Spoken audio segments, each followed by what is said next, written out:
Hi everybody, this is Alchemist 2 and I'm back again with another book review.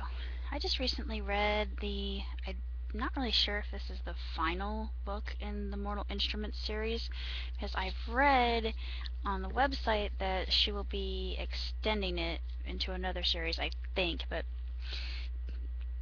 I actually enjoyed this book the most of all because it had an up-in-the-air ending, and Lilith, I think, is probably the best villainess in the whole entire series, even worse than Valentine.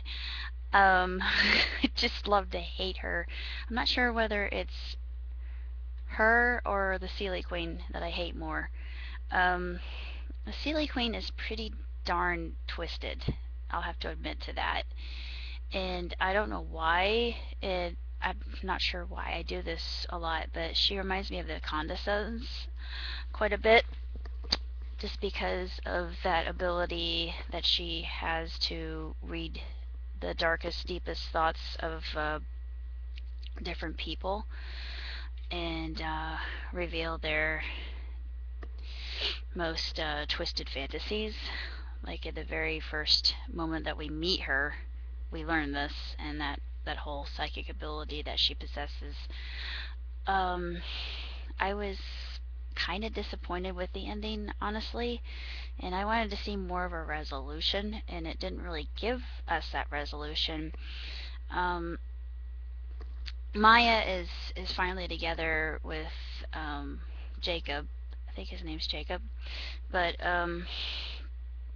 I thought that they were better together than Simon and Maya, just because I feel that Simon deserves Isabella on many levels, because throughout the series he kind of goes into player territory, which I never thought he would, but he does.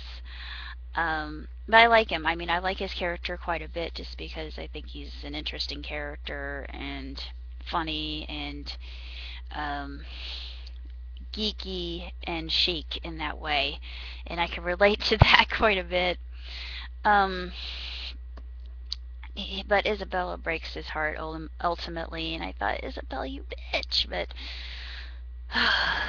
that's what kind of irritated me about this one. I just thought, why can't you just make a commitment? Well, she's non-committal. That's just her thing. She's a honeybee, is what she does. Um, we should know that by now, coming up to this particular novel in the series. Um, Clary and Jace, I wanted them to be together so badly from the very first book when they fell in love with each other. I just thought they deserve each other. They're perfect for each other, even though they are on opposite ends of the spectrum. Opposites attract, obviously, but um, the whole ordeal with Sebastian and Jace I thought was really interesting. That whole um, mechanization of plot and how deliciously ironic and twisted and even erotic in some spots, and it kind of delves into that taboo territory that makes some of us uncomfortable. But that I really liked about this particular book, even though this is my favorite one, and it was kind of frustrating in certain areas, especially the ending. I didn't really care for the ending that terribly much, even though it was good. I just thought, why didn't you resolve it? There should be a resolution if this is the final book in the series, which I don't think it is. The website spoke of that. Um, I think she's going to write another series after this one.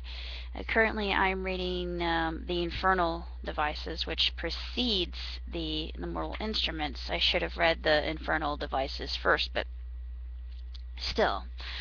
Nevertheless, I still think that this is a very well written young adult series.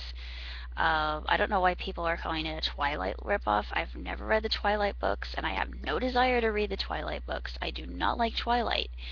Um, I just, I'm not a fan of her books at all.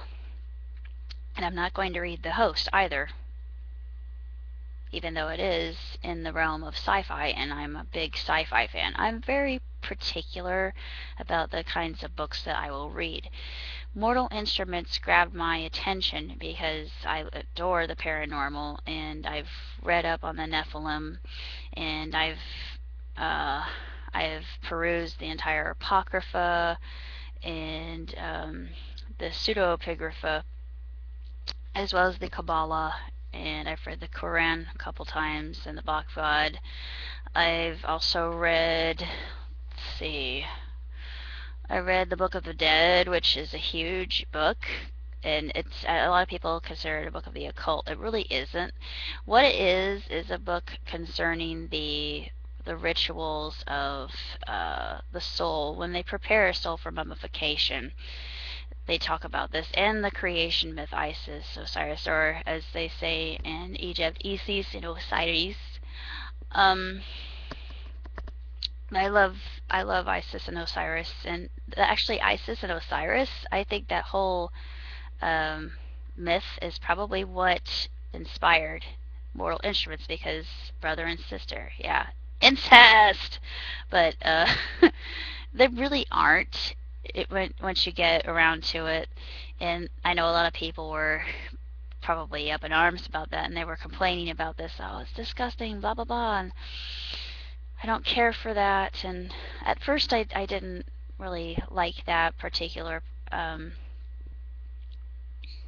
idea or concept, because I thought, oh, this has been done before. I mean, if you go back into your myths of gods and goddesses, particularly that of Egyptian gods and goddesses, and it's in Greek mythology as well, you see this theme repeated quite a bit.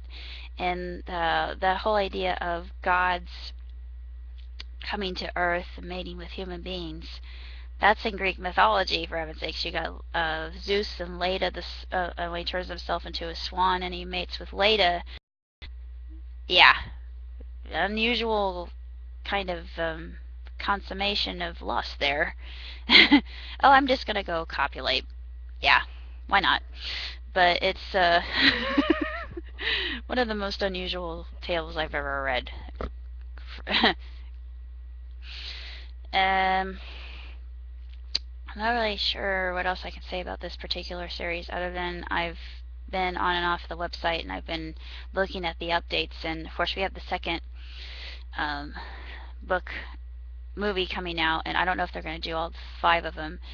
And I was looking at another YouTuber's site and why the critics hated it, and yeah, I have to admit, I really wish that they would do the rest of the Golden Compass series, because I love Golden Compass, and a lot of really diehard Christians don't like the book just because they feel that it's going against all things Christian. I don't think so. I think it's a very spiritual book.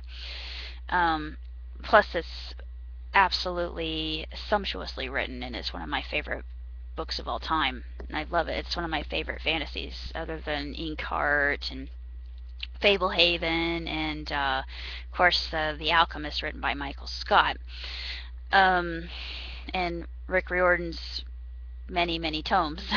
That he hasn't written tomes, he's just written novels. I can't really say that much else about City of Lost Souls, other than I did enjoy it. I do admit it. I loved it. I just didn't care for the ending that much. The ending really got my hackles all bungled up. I mean, it just it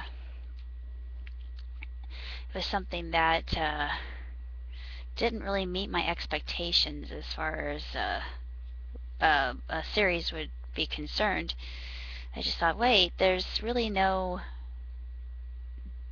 denouement. Well, there is a denouement. It's just there's no real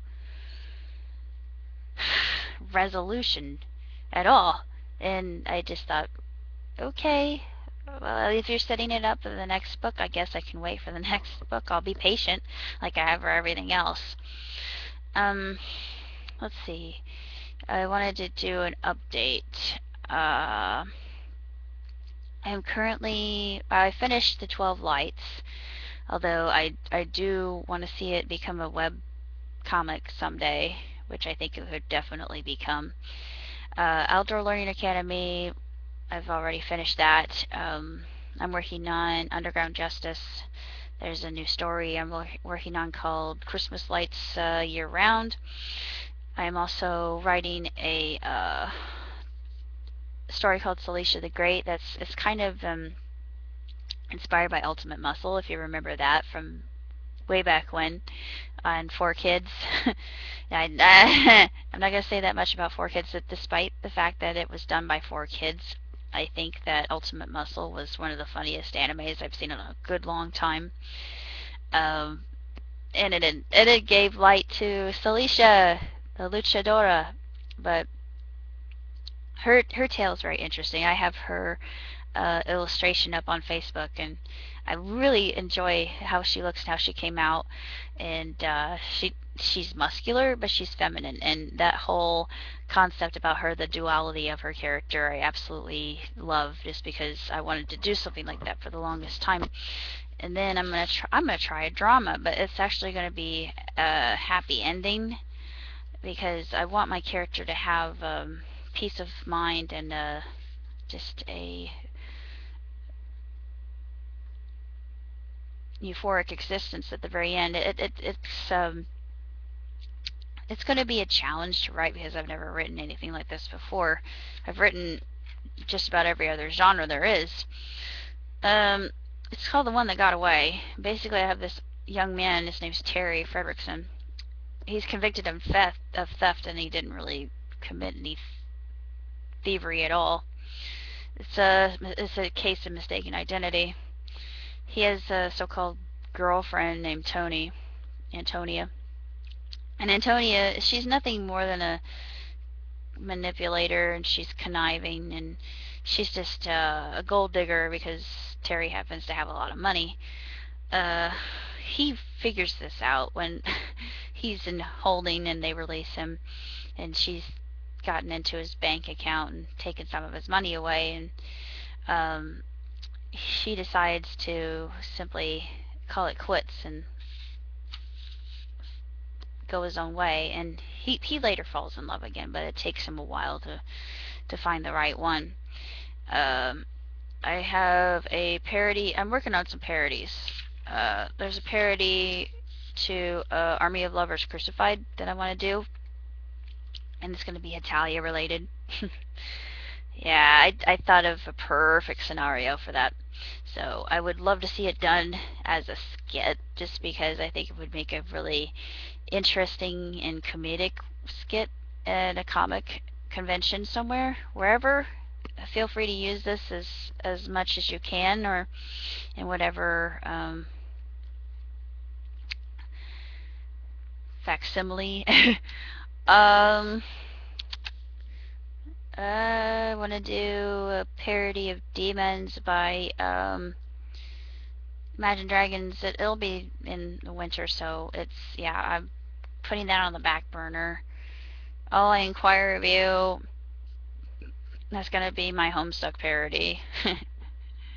I've got it in here, and I haven't really written it yet because I don't have the words to. All I Ask of You, that's what's the parody of Phantom of the Opera. If you know the actual song, it's really one of my favorites. But I thought, no one's done this yet, why haven't they done it?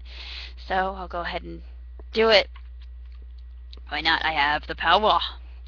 And then, since Thanksgiving will be coming pretty soon, I'm going to be doing a parody of David Matthews Band's Too Much, which, I really have wanted to do this for a long, long time, and it's something that never really occurred to me. But I don't know why, but I'm thinking of Megas XLR, and Coop. Yeah, I think that he would be a perfect candidate for that particular music video. Gosh, I miss the days of Megas, but anyways, that's pretty much all I have to say about what I'm up to. And right now I am reading the Infernal Devices, and I will be doing reviews of those in the very near future. And until then, I shall see you later. So live long and prosper, my friends.